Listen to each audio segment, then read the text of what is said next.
9월 넷째 주 주일 예배를 사도신경으로 신앙 고백드림으로 하나님께 드리시겠습니다. 전능하사 천지를 창조하신 하나님 아버지를 내가 믿사오며 그 외아들 우리 주 예수 그리스도를 믿사오니 이는 성령으로 잉태하사 동정녀 마리아에게 나시고 본디오 빌라도에게 고난을 받으사 십자가에 못 박혀 죽으시고 장사한 지 사흘 만에 죽은 자 가운데서 다시 살아나시며 하늘에 오르사 전능하신 하나님 우편에 앉아 계시다가 저리로서 산 자와 죽은 자를 심판하러 오시리라. 성령을 믿사오며 거룩한 공회와 성도가 서로 교통하는 것과 죄를 사하여 주시는 것과 몸이 다시 사는 것과 영원히 사는 것을 믿사옵나이다. 아멘. 찬송가 552장으로 하나님께 영광을 돌리겠습니다.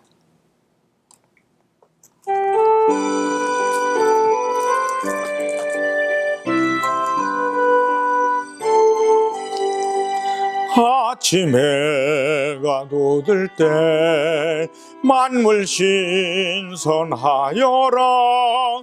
나도 세상 지낼 때에 햇빛 되게 하소서. 주여 나를 도우사 세월 허송 않고서 어두운 세상 지날 때 햇빛 되게 하소서. 해로우는 광음을 보람있게 보내고 주의 일을 행할 때에 햇빛 되게 하소서. 주여 나를 도우사 세월 허송 않고서 어두운 세상 지낼 때 햇빛 되게 하소서. 한 번 가고 안 오는 빠른 광음 지낼 때 귀한 시간 바쳐서 햇빛 되게 하소서. 주여 나를 도우사 세월 허송 않고서 어두운 세상 지날 때 햇빛 되게 하소서. 밤낮 주를 위하여 몸과 마음을 드리고 주의 사랑 나타내 햇빛 되게 하소서. 주여 나를 도우사 세월 허송 않고서 어두운 세상 지날 때 햇빛 되게 하소서.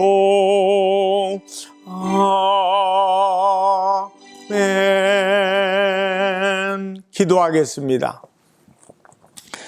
살아계신 하나님 아버지 감사합니다. 추석 명절을 잘 보내고 우리 온 성도들이 함께 모여 하나님 앞에 영광을 돌리기를 원합니다. 아직까지 코로나19를 통해서 참석하지 못한 이들을 유튜브를 통해서도 은혜를 받기를 원합니다.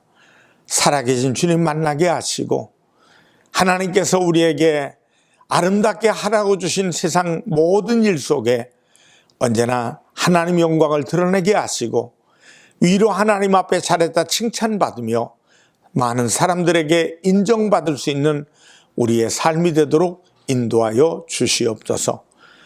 대한민국을 사랑하시고 이 코로나19 시대에 이 나라를 지켜나가는 국군 장병들, 치안을 담당하는 경찰관들, 소방관들 모두 다 안전케 하시고 또 나라를 이끌어 나가시는 대통령에게도 함께 하셔서 백성들을 잘 살게 만드는 지혜를 주시고 또 여야 지도자들에게도 우리 땅에 복된 나라 만들 수 있는 지혜로운 아름다운 지도자들 만들어 주시옵소서. 우리 하남시를 이끌어 나가신 시장님과 시공무원들을 축복해 주시고 모두에게 하나님 영광이 돌려지게 도와주시옵소서.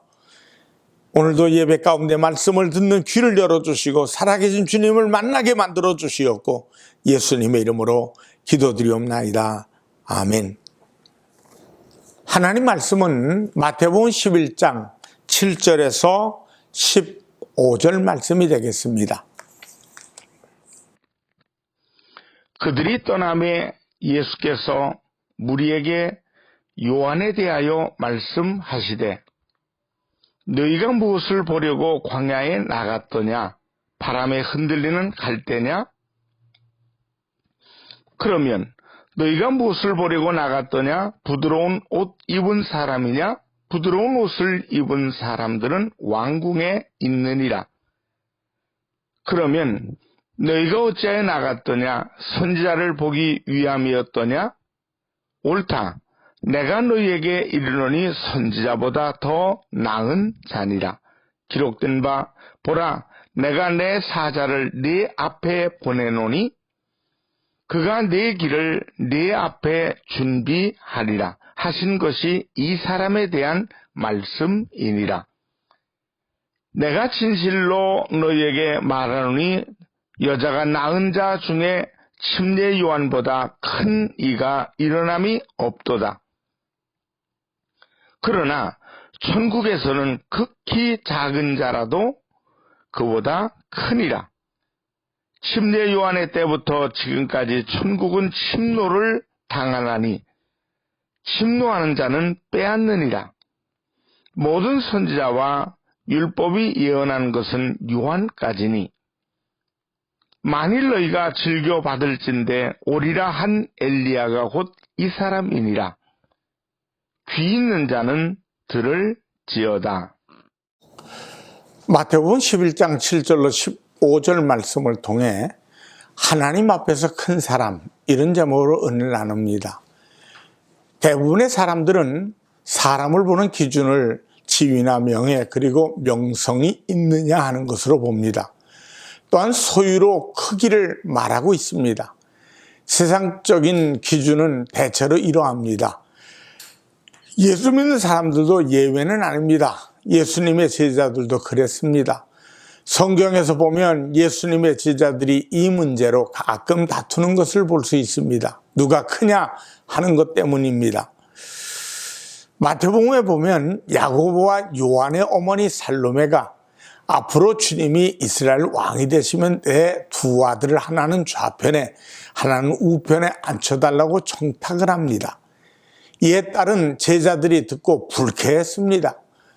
누가복음을 보면 마지막 만찬을 마친 자리에서 제자들이 또 이 문제로 서로 다투는 것을 봅니다. 누가복음 22장 24절에 보면 또 그들 사이에 그 중에 누가 크냐 하는 다툼이 난지라. 자리 다툼입니다. 누가 크냐, 누가 더 나으냐 문제입니다. 세상 속에서 누가 크냐, 누가 먼저냐 하는 것은 예민한 문제임이 틀림이 없습니다. 사람들은 이것에 큰 관심을 보입니다. 교회도 예외는 아닙니다. 세상적인 의식이 교회 안에 침투해 들어와서 교회 안에서 서열을 따지고 우선순위를 따집니다. 그러나 이런 것 따지지 않았으면 좋겠습니다. 진정한 일꾼, 진정한 큰 그릇은 지위나 부와 명예가 아닌 어떠한 역할을 하느냐, 어떤 영향력을 끼치느냐에 달려 있습니다. 지위나 명예나 부도 필요합니다. 이러한 축복을 우리는 받아야 합니다. 저는 여러분이 어느 것이라도 앞으로 더 이러한 축복을 받기를 원합니다. 그러나 더 바라는 것은 그 가운데서 어떠한 영향력을 끼치는 사람이냐 하는 것입니다. 그것이 무엇보다 중요하기 때문입니다. 높은 자리에 있다고, 배웠다고, 인기 있는 스타라고 존경하는 것이 아닙니다. 돈이 많다고 존경하는 것도 아닙니다. 그 사람 됨이 어떠하냐, 어떤 영향력을 끼치는 사람이냐입니다. 국제자동차 경주가 1980년 스위스 자동차 경주장에서 있었습니다. 상금의 규모가 큰 만큼 출전 선수들 모두가 내노라는 세계적인 레이서였습니다. 그 가운데서도 스위스 선수와 이탈리아 선수는 최강의 라이벌로 꼽혔습니다. 이거 출발 신호의 깃발이 휙 내려졌습니다. 얼마쯤 시간이 지나자 과연 사람들의 예상대로 선두에는 스위스와 이탈리아가 나란히 섰습니다. 그러나 골인 지점이 얼마 남지 않은 코나에서 이탈리아가 발군의 저력을 발휘해서 스위스를 제치고 앞으로 튀어나왔습니다. 그러나 바로 그때 앞서가던 이탈리아의 차가 방호벽을 무섭게 들이받고 뒤집히면서 불이 붙었습니다. 이제 누가 보아도 스위스는 이제 승리했다. 승리는 분명히 스위스 차지였다. 그런데 그 순간 스위스 차가 급제동 소리와 함께 사고 차 곁에 멈췄습니다. 그리고 차에 비상용 소화기를 꺼내들고 이탈리아 차로 달려가서 불을 껐습니다. 이탈리아 선수는 부상이 됐지만 구급차가 달려와서 구출을 했습니다. 그러는 사이에 다른 차들이 이미 골인선을 통과해 버렸습니다. 그 세월이 많이 흘렀습니다. 그날의 우승자들도 사람들의 뇌리에서 잊혀진 지 오래되었습니다. 그러나 경쟁자의 생명의 위기 앞에서 자신의 우승을 과감히 포기한 스위스 팀의 위대한 레이서 필립 루의 이름은 지금까지도 전 세계 자동차 경주 애호가들의 가슴속에 진정한 금메달리스트로 기억되고 있습니다. 진정한 승리자와 패배자, 진정 큰 것과 작은 것의 가치는 그가 높으냐, 인기냐, 부자냐, 우승자냐 아닙니다. 그가 어떠한 사람이냐, 어떠한 영향력을 끼치느냐, 선한 영향을 끼치는 삶을 사느냐에 있습니다. 특히 하나님 앞에서는 하나님의 나라를 위하여 영향력을 끼치는 사람이 진정으로 큰 사람인 것입니다.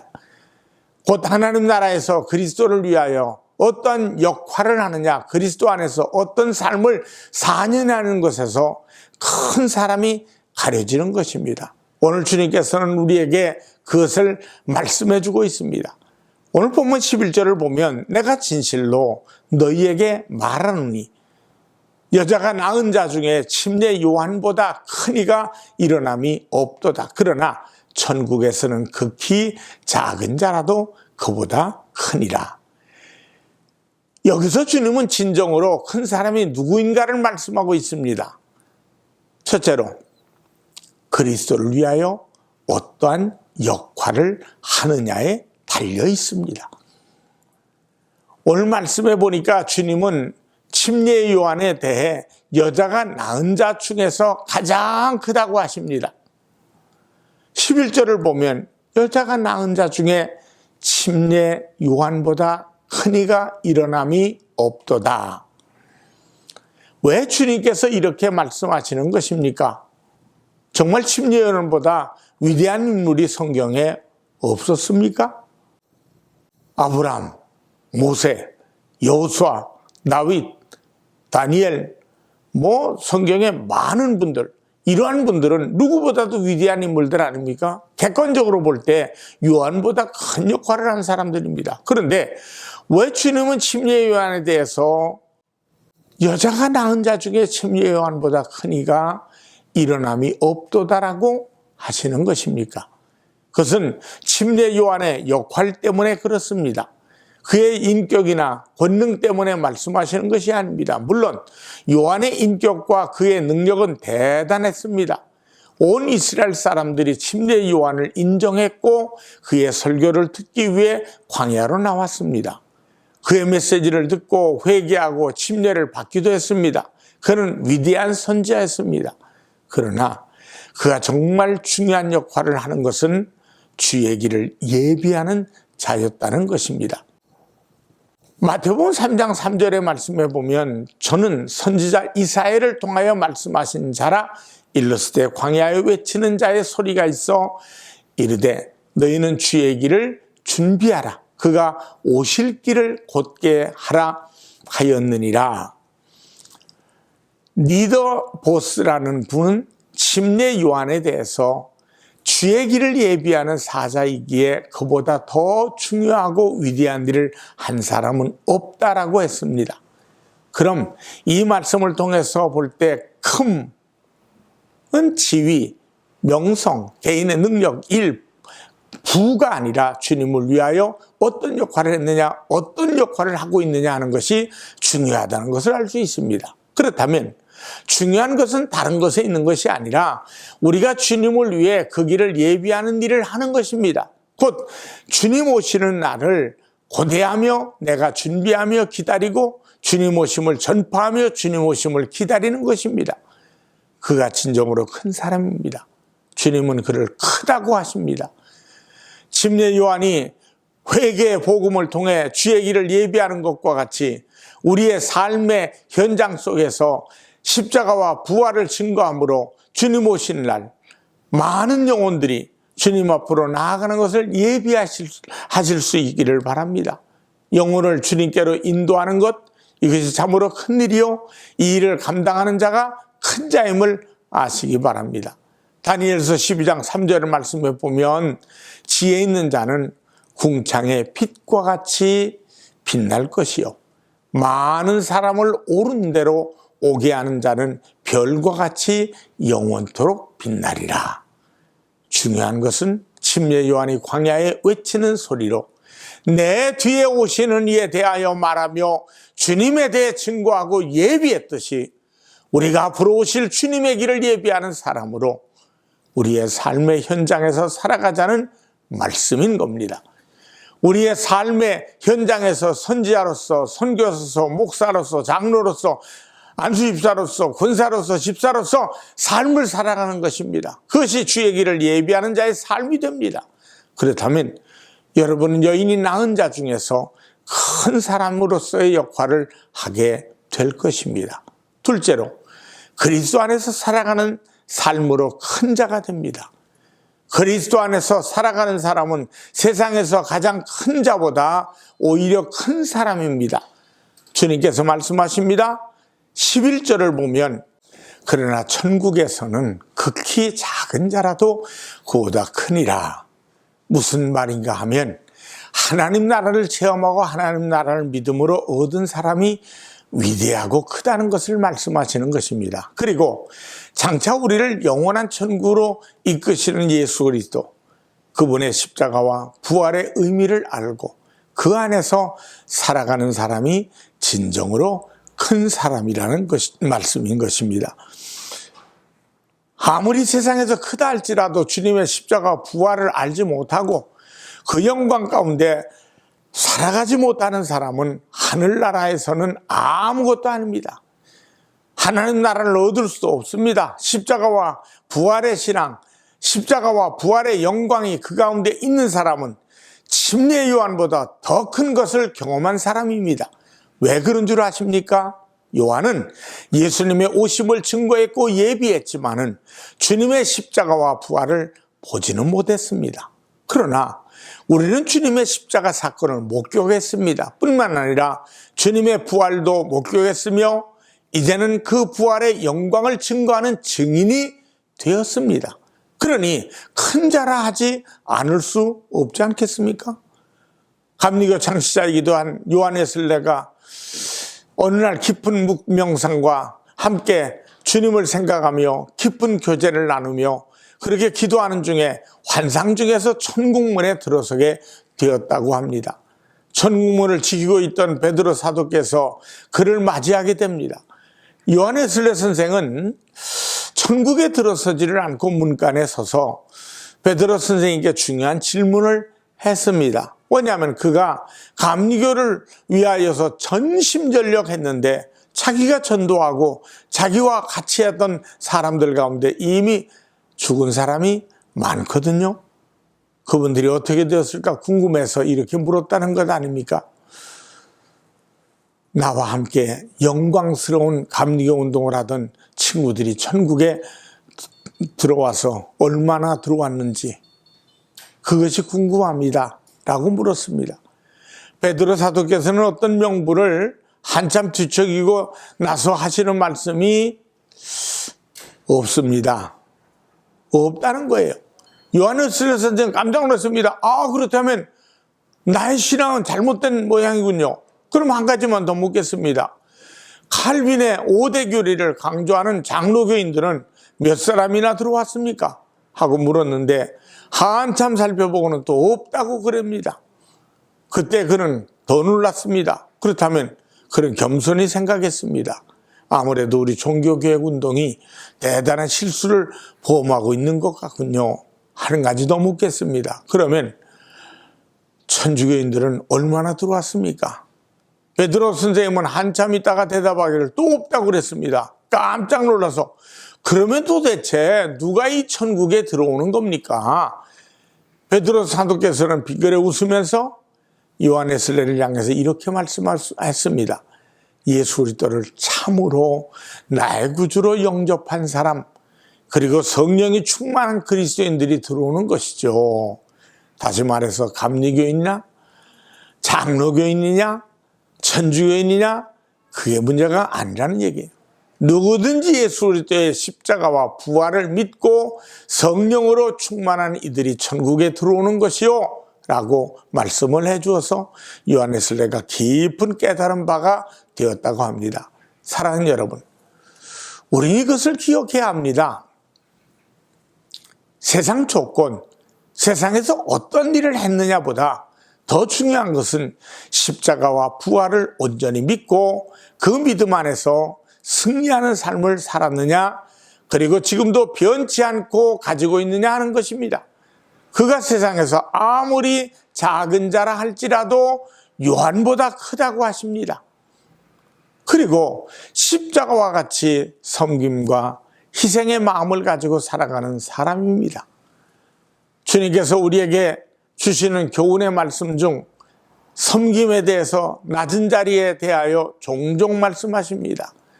마태복음 18장 3절로 4절의 말씀을 보면 한 어린아이를 세우시고 이르시되 진실로 너희에게 이르노니 너희가 돌이켜 어린아이들과 같이 되지 아니하면 결단코 천국에 들어가지 못하리라. 그러므로 누구든지 이 어린아이와 같이 자기를 낮추는 사람이 천국에서 큰 자니라 말씀했습니다. 곧 겸손한 마음, 섬기는 마음을 가진 자가 천국에서 크다고 말씀하십니다. 마태복음 20장에 보면 제자들이 누가 높은 자리에 앉을 것이냐를 놓고 다툴 때 주님께서 말씀합니다. 20장 26절로 28절을 보니까 너희 중에는 그렇지 않아야 하나니 너희 중에 누구든지 크고자 하는 자는 너희를 섬기는 자가 되고 너희 중에 누구든지 으뜸이 되고자 하는 자는 너희의 종이 되어야 하리라.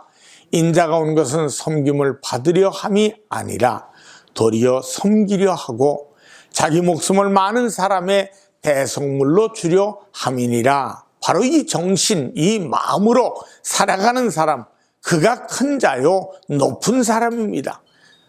여러분의 마음에 십자가의 의와 사랑이 살아있고 부활에 대한 소망 가운데 있으면, 그리고 그 마음으로 섬기고 희생하며 십자가의 능력을 나타낼 때 여러분은 작아 보일지 모르지만은 하늘나라에서 큰 자임을 믿으시기 바랍니다. 할렐루야. 사랑하는 여러분, 저는 이것을 생각하면 살맛이 납니다.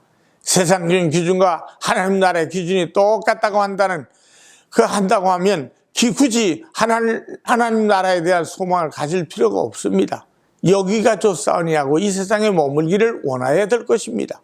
그러나 그 기준과 조건, 내용이 다르니 비록 여기서 다른 사람에 비해 세상적인 조건이 조금 부족하고 달라도 하나님 나라에서는 더 나을 수 있으니 기대가 되고 힘이 납니다. 부자와 나사로를 생각해 보십시다. 마을 사람들은 부자의 이름을 알았을 것이고 그를 흠모했을 것입니다. 그러나 예수님은 부자의 이름을 성경에서 말하지 않습니다. 나사로는 부족하여 남의 신세를 져야 했습니다. 특별히 부자의 신세, 그 집에서 상에서 떨어지는 부스러기를 얻어먹어야 될 처지였습니다. 그러나 그 이름은 나사로입니다. 주님이 기억하시는 이름입니다. 그리고 그는 아브라함의 품에 있었습니다. 하늘나라에 있었습니다. 누가 큽니까? 세상에서는 부자가 크지만은 하나님 나라에서는 나사로가 아닙니까? 이것 때문에 소망이 있는 것입니다. 물론 의롭고 선한 부자들도 많습니다. 그러나 낙타가 바늘구멍으로 들어가기가 오히려 더 쉽다는 것을 주님께서는 말씀하십니다. 세상을 의지하지 말라는 것입니다. 세상 조건 때문에 하나님 나라를 잊거나 잃어버려서는 안 된다는 것입니다. 사랑하는 여러분, 저는 여러분이 어떤 지위나 명성이나 부의 축복을 받으시길 바랍니다. 그러나 그보다는 먼저 하나님 안에서 내가 어떠한 역할을 할 것인가를 생각하십시다. 모든 것을 통해서 내가 높은 자리에 있든지 낮은 자리에 있든지 잘 살든지 못 살든지 어떤 역할을 할 것인가, 어떤 영향력의 삶을 살 것인가를 생각하십시다. 그리고 특히 주님이 오심을 예비하는 자리에 우리는 서 있습니다.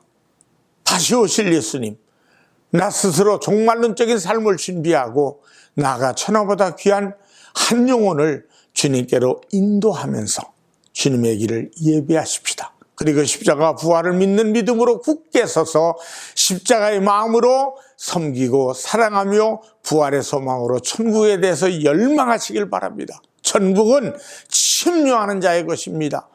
천국은 열망하는 사람들의 것입니다. 천국을 열망하며 나갈 때 여러분의 이름은 별과 같이 빛날 것입니다. 하나님께서 큰 사람, 여러분의 이름이라는 사실, 그 이름을 얻게 되기를 주님의 이름으로 축원합니다.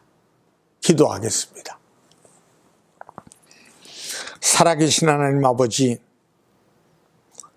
이 시대를 살아가고 특별히 코로나19를 통해 어려운 시대를 살지만은 우리에게 이 땅에 보내신 21세기에 2021년도를 살아가는 우리의 역할을 잊지 않게 하시고 나를 위해 죽으시고 나를 위해 십자가에 못 박혀 죽으신 주님이 부활하셨고 승천하시면서 다시 오하신 그 주님이 나에게 주신 역할, 믿지 않는 자들에게 믿음을 심어주고 믿는 자들에게 하나님 겸손함으로 섬김을 드러낼 수 있는 우리의 삶이 나타나도록 인도하여 주시옵소서. 예수님의 이름으로 기도드리옵나이다. 아멘. 헌금을 위해 축복하겠습니다. 살아계신 하나님 앞에 믿음의 씨앗을 정성껏 감사함으로 바쳤습니다. 하나님, 이 물질이 쓰여집니다. 주님 나라가 더 크게, 더 멀게, 넓게, 크게, 복되게 확장되게 하셔서 이 물질이 많은 사람들에게 희망을 주고 많은 사람들에게 용기를 줄 만큼 복된 예물로 하나님 축복해 주시옵소서. 주일 감사, 선교, 건축, 하나님의 것을 구별한 11조가 1000배 만배 복 주시옵고 예수님의 이름으로 기도드리옵나이다. 아멘. 축도하겠습니다. 지금은 우리 주 예수 그리스도의 은혜와 하나님 아버지의 무한하신 사랑과 성령 하나님의 충만 교통하심이 예배드리며 영광 드릴 모든 이들에게 이제부터 영원토록 함께 하시기를 간절히 축원하옵나이다.